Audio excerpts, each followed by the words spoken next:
যে সংগঠনের ১৪২ জন নেতাকর্মী খুনি হাসিনার রক্তচক্ষুকে উপেক্ষা করে যারা শহীদ হয়েছেন জুলাই এবং আগস্টে, সেই সংগঠনের নেতাকর্মীদেরকে জুলাই এবং আগস্টের পরবর্তী সময়েও ছুরিকাঘাতে হত্যাকাণ্ডের শিকার হতে হচ্ছে। জুলাই এবং আগস্টের সফল গণ অভ্যুত্থানের পরে বাংলাদেশ জাতীয়তাবাদী ছাত্রদলের নেতাকর্মীরা কিরকম একই কায়দায় হত্যাকাণ্ডের শিকার হতে হচ্ছে। আমরা শুরুতে আপনারা জানেন যে আমাদের বেসরকারি বিশ্ববিদ্যালয়ের আমাদের সহযোদ্ধা প্রাইম ইউনিভার্সিটি ছাত্রদলের আমাদের নেতা পারভেজকে ছুরিকাঘাত করে হত্যাকাণ্ডের শিকার হতে হয়েছিল একদম জুলাই গণ অভ্যুত্থানের ঠিক পরপরেই। এটি একটি দুঃখজনক, অনাকাঙ্ক্ষিত এবং মর্মান্তিক একটি ঘটনা ঘটেছে। ঠিক তার কয়েকদিন পরে আপনাদের মনে রয়েছে ঢাকা বিশ্ববিদ্যালয়ের মেধাবী শিক্ষার্থী, ঢাকা বিশ্ববিদ্যালয় স্যার প্রমাণ হলের মেধাবী শিক্ষার্থী সাম্যকে বিশ্ববিদ্যালয় সংলগ্ন এলাকাতে ছুরিকাঘাত করে হত্যাকাণ্ডের শিকার হতে হয়েছে।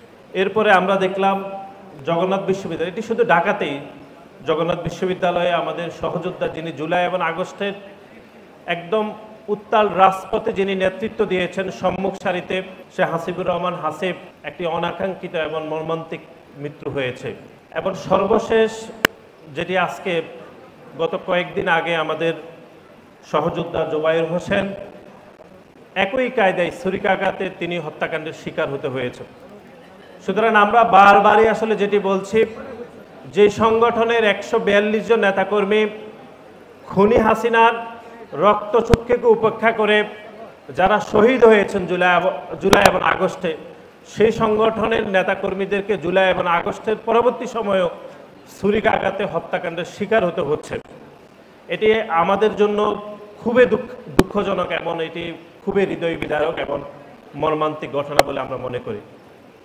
এবং আমরা পারভেজ হত্যাকাণ্ডের পরেও আমরা দেখেছি প্রশাসন শুরুতেই এক ধরনের গড়িমসি করেছে যে আসামিদের গ্রেপ্তার অথবা বিচার প্রক্রিয়াকে দ্রুত অগ্রগতি করার জন্য প্রশাসনের আমরা খুব বেশি অগ্রগতি আমরা লক্ষ্য করিনি। তারপরেও ছাত্রদলের পক্ষ থেকে বারবার আন্দোলন করে বিচার প্রক্রিয়া যেন ত্বরান্বিত করা যায়, সেজন্য আমাদের যাবতীয় পদক্ষেপ আমরা কিন্তু গ্রহণ করেছি।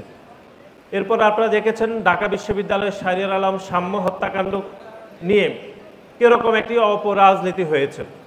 আমরা শুরু থেকে এখনো পর্যন্ত আমরা যেটি মনে করি সেটি হচ্ছে শাহরিয়ার আলম সাম্যের হত্যাকাণ্ডে ঢাকা বিশ্ববিদ্যালয় যেরকম ভূমিকা পালন করা উচিত ছিল, সেরকম ভূমিকা পালন করতে ঢাকা বিশ্ববিদ্যালয় প্রশাসন পুরোপুরি ব্যর্থ হয়েছে। আমাদের দাবি হচ্ছে প্রকৃত আসামি গ্রেপ্তার করতে হবে এবং প্রকৃত আসামিদের গ্রেপ্তার ব্যতীত যদি অন্যকে গ্রেপ্তার হয় তাহলে জোবায়ের হোসেনের আসলে আত্মা কখনো শান্তি পাবে না। কোনো নিরপরাধ কোনো ব্যক্তিকে আমরা চাই না যে এখানে আসামি হিসাবে অন্তর্ভুক্ত করা হয়। গ্রেপ্তার, তদন্ত, পুরো বিষয়টি আপনারা বিশ্ববিদ্যালয় প্রশাসন যেন শক্তভাবে মনিটরিং করে, সে বিষয়ে আমি আমার পক্ষ থেকে আপনাদের নিকট উদাত্ত আহ্বান থাকবে। বিশ্ববিদ্যালয় প্রশাসনের উচিত প্রতিটি শিক্ষার্থীর নিরাপত্তা নিশ্চিত করতে বিশ্ববিদ্যালয়ের প্রশাসনের আরও অনেক বেশি সতর্ক থাকা উচিত বলে আমি মনে করি। দেশে দেশে সবার সাথে দ্য নিউজ।